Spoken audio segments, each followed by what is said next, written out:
Welcome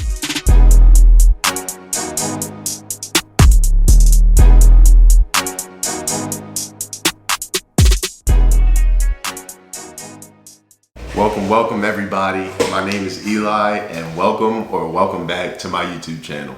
So before we get into today's video, please make sure you subscribe to my channel. My name is Eli and I'm a first year dental student at Boston University Henry M. Goldman School of Dental Medicine. On this channel, I make videos with tips for pre-dental students on how to get into dental school, as well as follow my personal journey through and hopefully after dental school. So make sure you subscribe to the channel. If you like the content that you see in today's video, make sure you drop a like under the video because it helps me in the YouTube algorithm and helps my video get out to more people that need to see it. Also, if you have any questions about anything we discuss in the video, make sure you comment directly under the video. I always reply. That way, some people that may have the same question as you will see it and see my response, and it'll help everybody out. First off, I feel like I should let y'all know I have officially converted. I got my first pair of Crocs. Of course, I had to get a little charm, so I got a tooth for one of them. And then on the other one, I got a 7, which is my line number. So my first and probably not my last pair of Crocs. These are the most comfortable shoe to wear. So, as some of you may know, when I first started my channel, one of my first videos was how to pay for dental school. I'll put a link to the video right above, so if you want to check that video out, you can after you watch this video. But I wanted to make another video with how you can go to dental school for free. So, luckily for me, a good friend of mine and a classmate recently got the Nhsc scholarship, and I'm not gonna go into too much detail. She's gonna be on the channel to discuss everything regarding the scholarship with you. But the reason why I wanted to make a video like this is very, very important. I personally feel like the cost to attend dental school is something that deters a lot of people from the profession and kind of serves as a barrier for getting into dental school. For example, I recently talked to someone that was asking me about how to get into dental school with a low GPA. I let them know about specific programs that are more friendly to not only students with low GPAs, but students that do post-bacs and master's programs. And the person informed me that they did not want to attend a specific school because of the cost. Oh my God. That hurt me, that hurt me inside. I'm not gonna lie. The person stated that they were specifically looking at schools in Texas because of the cost. And while that is great and that is awesome, you are instantly limiting yourself by limiting yourself to one state. I mean, there's so many opportunities out there. There's so many ways that you can get around the cost of dental school, and people simply don't have the information. And so I begged and pleaded this person to please just at least apply broadly and then figure out how you'll pay for dental school. But that hurt me so much to see someone that was already limiting themselves just because of the dollar sign and the amount in front of it. My role here, on this channel, all I try to do is disseminate information for people that may not have it. There are people that don't know about these scholarship programs that are giving you a chance to go to dental school for free.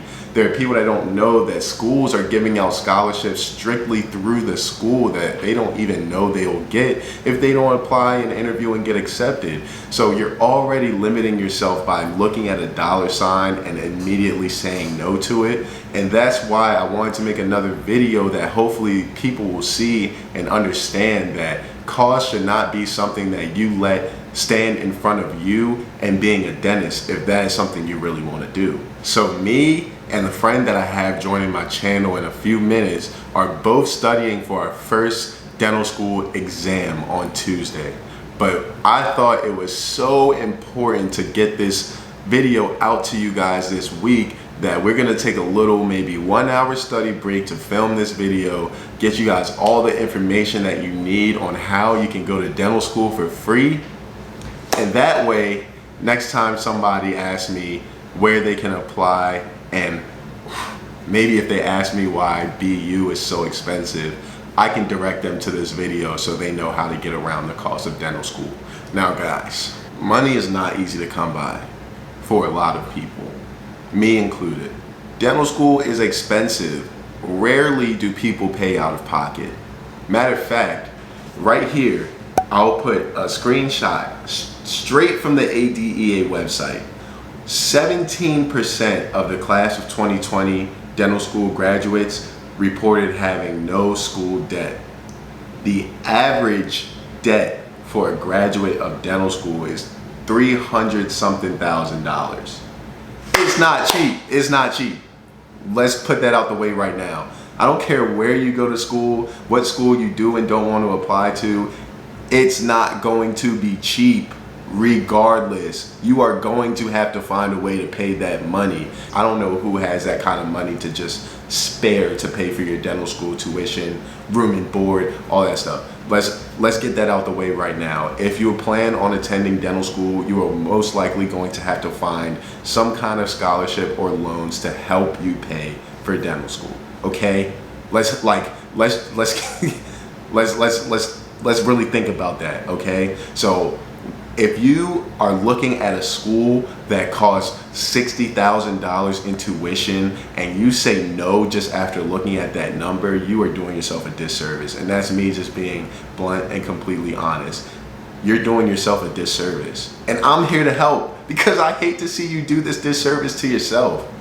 And my friend will be here to help too. So without further ado, let's get into the rest of the video. Let's talk about how you can go to dental school for free. All right, so without further ado, I have my classmate Kenisha Brannon joining us for this video. Kenisha recently won the Nhsc Scholarship Award, so she's gonna tell you guys all about that, but first I'll let her introduce herself. Hi everybody, my name is Kenisha Brannon. I'm from Baltimore, Maryland. I went to undergrad at Franklin Pierce University in Ridge, New Hampshire, where I studied biology and I minored in mathematics and chemistry. I graduated in 2020, and fall 2020 I started a one-year master's program at Boston University in oral health science, which I just graduated from, and now I'm at Boston University for dental school. Yep, so we are classmates and Kenisha is going to dental school for free. So she's going to tell you guys all about how you could go to dental school for free. But first, we'll start off with like a brief overview of what the Nhsc scholarship is. So do you want to do that?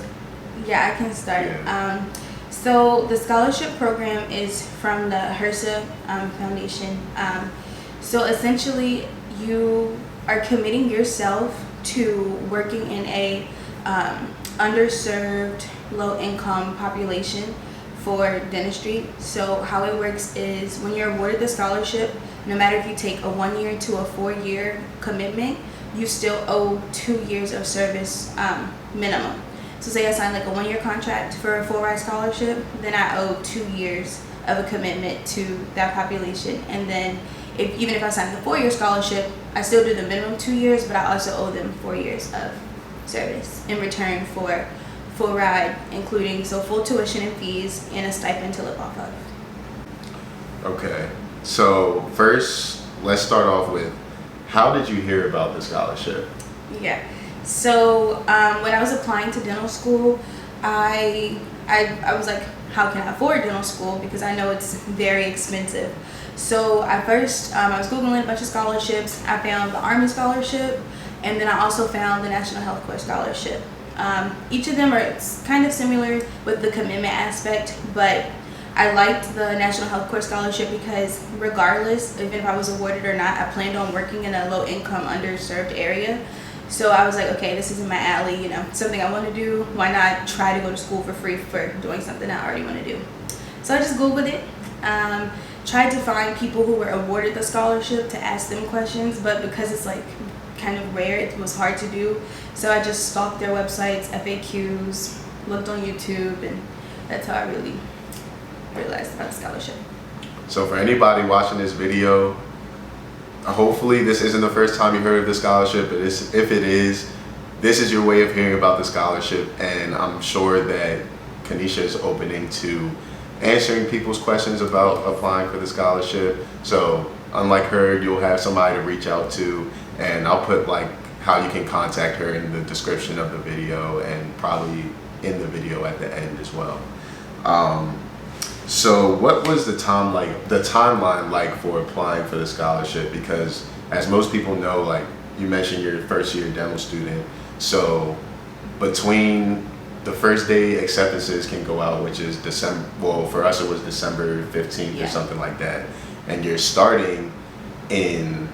we started in late July. Right. So how did it match up that like you found out that you were going to dental school or accepted into dental school on December 15th, and you still had time to apply, well, find out about the scholarship if you didn't know before, but also like to apply, get all your stuff in. So like, what were the due dates like, and like the timeline for working on the scholarship so that you can get accepted, because it's not even September yet, so it's a quick turnaround.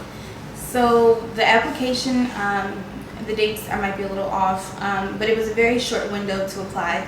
So the release was either late March or early April. You had essentially between like 4 to 6 weeks to get the application in. It was due maybe like, I want to say like May 15th, May 20th. You gotta check the dates. But it was a very short window to get the application in. Application portal closed that time in May. Then, you know, they go through your application, they read your letters. Then I got a notification in my email August the 9th, and it was saying like, this is a very time sensitive email, like please check your portal. Open the portal. It was like, congratulations, you were accepted as an award finalist. I had a couple of information to fill out. I had about 4 or 5 days to get that information signed from my school before the next deadline happened. And then they started to process the awards, and then you get like a counter signature, but they say you'll hear back if you were accepted or if you're denied the scholarship by September 30th. So that's kind of like a rough timeline of how it happened.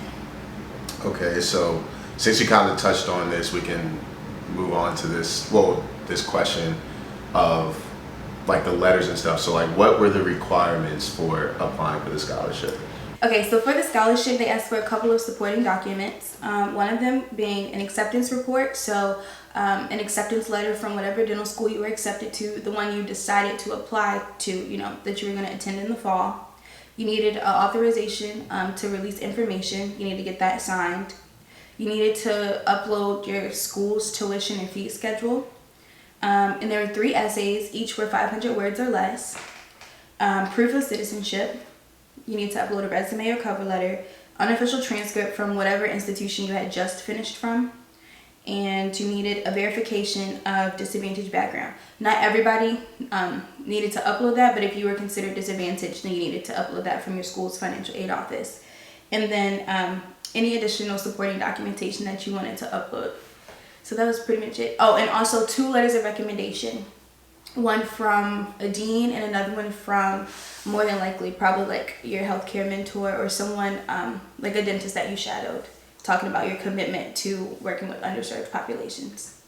So aside from like basically documents that are things that you don't really have control over, the main things that it is, I guess, are the essays and then the letters of recommendation. Yeah. So like what gives you the best advantage of like being able to get this scholarship? Like, is it good essays, good letters, a high GPA, or like how do they determine like, you know, who's going to get this scholarship? Yeah, so in the things, it gives you like, there's 3 criteria for getting the scholarship on like how they, you know, rank your tier. One was if you automatically had the scholarship the year before, you have high priority. The second one is if you are from disadvantaged background. And the third one is like your commitment to underserved populations. Are you a type of person who is very likely to go back and serve the underserved, or you know, just stay within that aspect of dentistry or healthcare in general? Okay. And do you remember if there were like any kind of GPA cutoffs or like DAT cutoffs or anything like that? Yeah, so even in the FAQs, it didn't say anything about what your GPA was. They just wanted to know, you know, what have you done for the community, how much shadowing experiences you had, because, based off your resume or CV.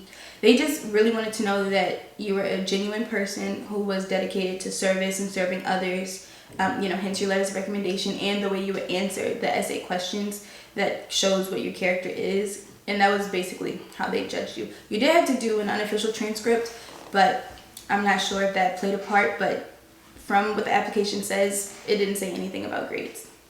So most people are kind of reluctant to apply for scholarships because they feel like their grades, like they won't get it because like their grades weren't the best or their DAT score wasn't the best. But this scholarship seems like it's pretty fair in the sense that it kind of judges you based off of character. And, a lot of scholarships are like need-based or merit-based, which is grades and stuff like that. Yeah. So it seems like this is one of the most fair like scholarships to help you go to dental school for free almost.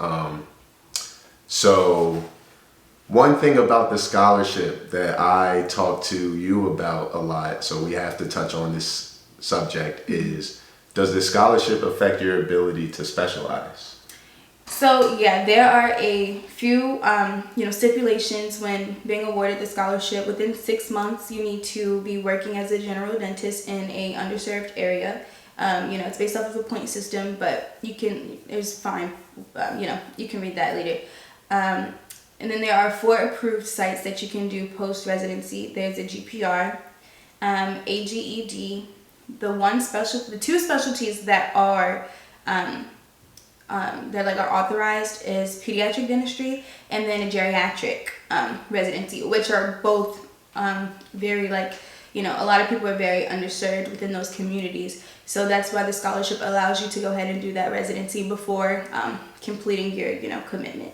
So I want to be a pediatric dentist, so it worked perfectly for me. So I applied for the scholarship, and then I found out pediatric dentists were eligible. So as soon as I finish my DMD program, I am able to go ahead and go to a pediatric dentistry residency. And then when I complete residency and become a pediatric dentist, then I can go on and do my service requirement with no additional years added. So I still owe 4 years of service for the 4-year full ride.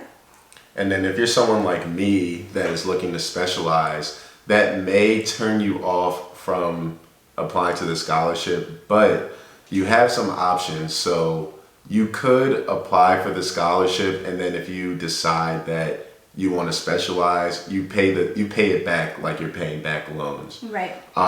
There's also the slim chance that you go to school wanting to specialize and you end up not wanting to specialize, and then you just end up working in an underserved community like you already planned to do. And then you can apply for the scholarship after your first year. So say you go to school, you have the intent, you're gung-ho on specializing, you have the intent to do endo or orthodontics or perio or whatever it is, and after your first year, your grades aren't that great, and you're like, I'm just gonna stick with general dentistry, and then you can apply for the scholarship then if that's what you want to do. So you can apply for the scholarship at any point within your 4 year, I guess, except for in your 4th year. But yeah, you can apply for the scholarship to cover the rest of your dental school costs at any point during your dental school journey. So just because you're not an entering student, it's not too late to apply for the next year or something like that. You can also apply your fourth year, and if you do get awarded the scholarship, you get 1 year's worth of funding, and you just owe 2 years of a service commitment. Or you can apply for the loan repayment service, which is they just help you pay off your loans a little faster by just doing service in those underrepresented areas. So there are options. Multiple there are ways options, to pay. Yeah. So aside from that, I think we covered a lot of this stuff. Oh yeah, so what does, you touched on this a little bit, but we can go into more detail. What does the scholarship award cover? Like, it's not just your tuition. Right. So tuition is covered in full directly to the school.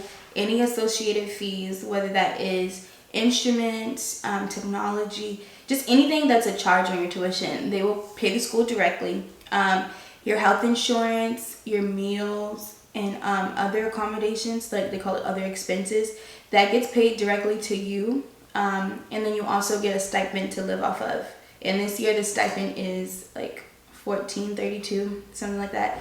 So they help you pay for your living expenses as well. So it's a very good option Yes. for paying for dental school and graduating with the least amount of debt as possible, because like I mentioned earlier in the video, the average dental school debt is $300,000. For us going to a private school, the average dental school debt for someone that attends a private school is $350,000. So Kenisha's saving a lot of money Yes. by getting accepted to the scholarship program. And also the other costs of being in dental school, like having to get an apartment, paying for your own food, paying for your own rent. The scholarship also helps you cover that. So she's saving a lot of money, and it already covers the specialty that she wants to go into. So it's a very good situation It's a for her. win-win. Yeah. So that's it for the video. If you want to tell people the best way to contact you if they have questions. Yeah, so Eli can go ahead and put my social media handle on this video. Just reach out to me on social media, and then from there we can talk about, I'll give you like my email, my phone number. If you have any questions, don't hesitate to reach out. It was really hard for me to find someone who won the scholarship to leverage off of. So now you know someone who got the scholarship, so you can leverage me. And just any questions you have, just reach out. Yep. So that's it for the video, everybody. Thanks for watching. Once again, please make sure to like, comment, subscribe. Make sure you follow Kenisha on Instagram. And I'm also going to link Kenisha's YouTube that one day she'll hopefully get back on. I should. So yeah, thank you for watching. That's it for today's video. I'll see you guys in the next one. Bye. Peace.